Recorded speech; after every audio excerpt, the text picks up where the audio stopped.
Everyone, আজ আমি নতুন আরও একটা ভিডিও নিয়ে চলে এসেছি। আমি আজ একটা ওয়াল হ্যাঙ্গিং তৈরি করেছি। একটি সুন্দর ওয়াল হ্যাঙ্গিং যেন দেয়ালের নীরব ভাষা, যা শিল্প ও আবেগের কথা বলে। দেখো, আমি এটা তৈরি করতে কালার পেপার নিয়েছি। কালার পেপার দিয়েই কিন্তু তৈরি হবে আজ ওয়াল হ্যাঙ্গিংটা। কালার পেপারগুলো আমি একটা 4 সেমি করে কেটে নিয়েছি। কাটার পরে আমি দেখো কিভাবে ভাঁজ করে নিলাম। এভাবে তোমরাও কিন্তু ভাঁজ করে নেবে। তারপর একটা পেনের সাহায্যে এটা মার্কিং করে নিতে হবে। দেখো আমি কিভাবে মার্কিংটা করেছি, তোমরা সেম এভাবেই মার্কিং করে নেবে। তাহলে দেখবে সবগুলো একই সাইজের একইভাবে কাটতে পারবে। আমি এবার একটা কেচি দিয়ে এটা কেটে নিলাম। দেখো এভাবে কেটে নিব মার্কিং করা, তাহলে সবগুলো পাপড়ি আমার কিন্তু একই রকম দেখতে হবে, তাই না? আর আমি যে ফুলটা তৈরি করতে চলেছি সেটা কিন্তু এরকম 3টা পাপড়ি দরকার। হ্যাঁ, আর একটা কাঠির সাহায্যে এভাবে পাপড়িগুলো একটু মুড়ে দেবে, যাতে এটা পাপড়ির মতো দেখতে হয়। আর এভাবে দিলে ফুলটা অনেক সুন্দর দেখতে হবে।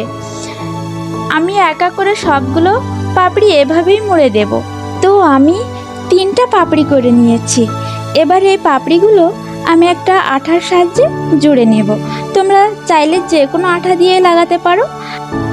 আঠা দিয়ে কিন্তু একটু হালকা ঘুরিয়ে ঘুরিয়ে লাগাতে হবে, যাতে আমার যে ফাঁকা জায়গাটা এখানে আরেকটা পাপড়ি এসে জায়গা দখল করতে পারে।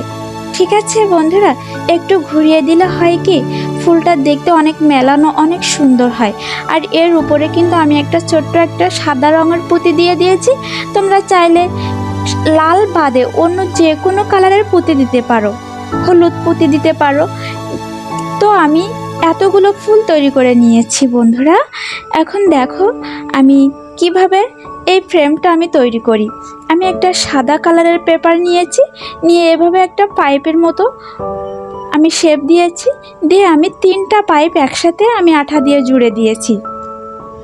যেহেতু এটা একটা ফ্রেম হবে, তাই আমি 3টা করে পাইপ জুড়ে আমি 4টা সেট করেছি। আমি 4টা 4 কোণা সেট করে দিয়ে আমি ফুলগুলো কিন্তু এভাবে সেট করে দিব। দেখো কত সুন্দর হয়েছে না সেট করা। তারপরে ফুলগুলো এরকমভাবে আমার মতো করে সুন্দর করে সাজাবে।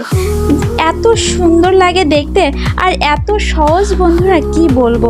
এটা কিন্তু খুব অল্প সময়ে তৈরি করতে পারবে আমার মতো করে।